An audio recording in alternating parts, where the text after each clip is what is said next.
Let's talk about the biggest bet you're ever going to make in your entire life. It's the assumption that when everything is said and done, it's just over. Now, we're not going to tackle this with faith or belief. We're going to look at this with cold, hard logic, with risk analysis. Because what if banking on total oblivion is the single most dangerous miscalculation you could possibly make? We have this idea that death is like hitting the reset button on a video game. Screen goes black, game over. But what if that whole analogy is just wrong? What if death isn't a reset at all? What if it's more like an upload? A final, permanent sync of your entire life's data to a server you can never, ever log out of. And this idea bumps up against a really basic law of physics. Information can't be destroyed. It can only change form. So if we accept that, and science does, then the idea that it all just ends becomes a massive logical problem. I mean, your consciousness, your memories, your choices, all of that is data, incredibly complex data.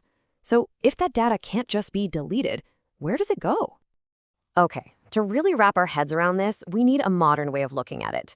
So let's just forget all the spiritual language for a minute and reframe this whole thing using the tech we all use every single day.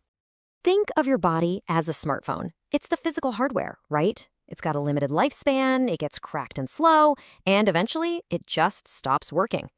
But your consciousness, your memories, who you are, that's not the hardware. No way. That's your data, and it's all backed up to your cloud account. The phone is just a temporary gadget you use to interact with the world and create that data. So here's where the logic really clicks into place. You can drop your phone in a lake, you can smash it with a hammer, but you can't destroy your data. Your photos, your contacts, your messages, they're all perfectly safe in the cloud. So why would we possibly assume the universe runs on a less sophisticated system? Why would the most valuable, most complex data in existence, an entire human consciousness, be the only kind of data that gets permanently wiped when the hardware fails? It just doesn't add up. Okay, so let's follow that thought.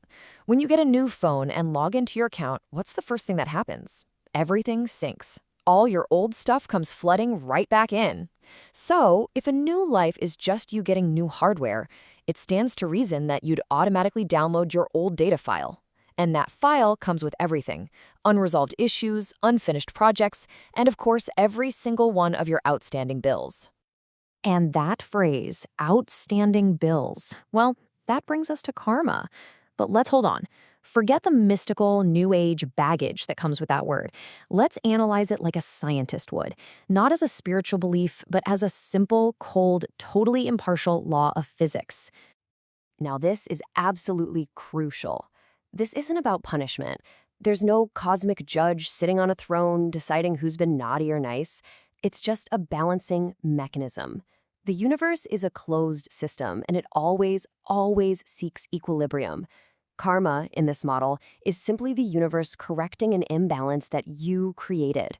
That's it. Honestly, you already know this principle. It's basically Newton's third law, just scaled up to a cosmic level. You punch a wall, the wall punches your hand back. The wall isn't mad at you, it's just physics. So now, apply that same logic to everything. An act of selfishness creates an energetic imbalance. That's a debt. An act of kindness creates a credit. A reaction isn't just likely, it's a physical necessity. It's a pretty simple, almost mechanical three-step process. 1, your action tips the scales and creates an imbalance. 2, the universe, by its very nature, starts working to level those scales out again. And 3, an inevitable reaction occurs to restore that balance. You might not know when it'll happen, but the what is guaranteed. So, okay, if this is just a law of nature, like gravity, how do you play it smart? Well, you stop thinking about morality and you start thinking like an accountant. You treat life as one long-term accounting exercise. Let's take a look at the cosmic balance sheet. And here's the part that should really get your attention. In the financial world, if things go badly enough, you can declare bankruptcy and wipe the slate clean. But in this cosmic system, there's no Chapter 11. There's no escape clause. Every single debt is tracked and collection is 100% guaranteed. And just like real debt, the longer you let it sit, the more interest it piles up. Let's just lay this out like a business plan. Seriously, forget good and evil for a second. This is just smart accounting. Look at deception. Yeah, maybe you get a short-term gain, but on the long-term ledger, it's a high-interest liability. It's a bad deal. Now look at kindness. Sure, it might cost you something in the short term, but long-term, It's a compounding investment. So from a purely pragmatic, bottom-line perspective, which is the smarter financial move? So when you look at it this way, it totally changes the game, doesn't it? It shifts your entire life strategy away from chasing short-term wins and toward building a permanent, transferable portfolio. It's the ultimate long-term investment play. The choice, from a strategic point of view, becomes ridiculously simple. Bad deeds, they are, quite simply, a terrible business proposition. They're like taking out a payday loan at a crazy interest rate just to buy some temporary pleasure. It's a guaranteed future liability. Good deeds, on the other hand, they're your blue chip stocks. They are permanent assets. They're the only capital that actually travels with your cloud account, no matter what new hardware you end up with. So here's the bottom line. When your physical hardware finally gives out, all your money, your status, your house, your car, they're all just local files saved to the desktop. They don't transfer. The only currency that has any value after the system shuts down, the only data that actually syncs to the next device, is your cosmic credit score. Let's use one last analogy here. Life isn't some arcade game where you can just quit and start over from scratch. No, every single action, every choice you make is automatically saved. The data file is permanent. It always carries over.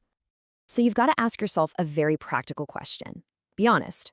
Are the choices you're making right now setting up your future self for a new game plus, where you get to start with better stats and a few advantages?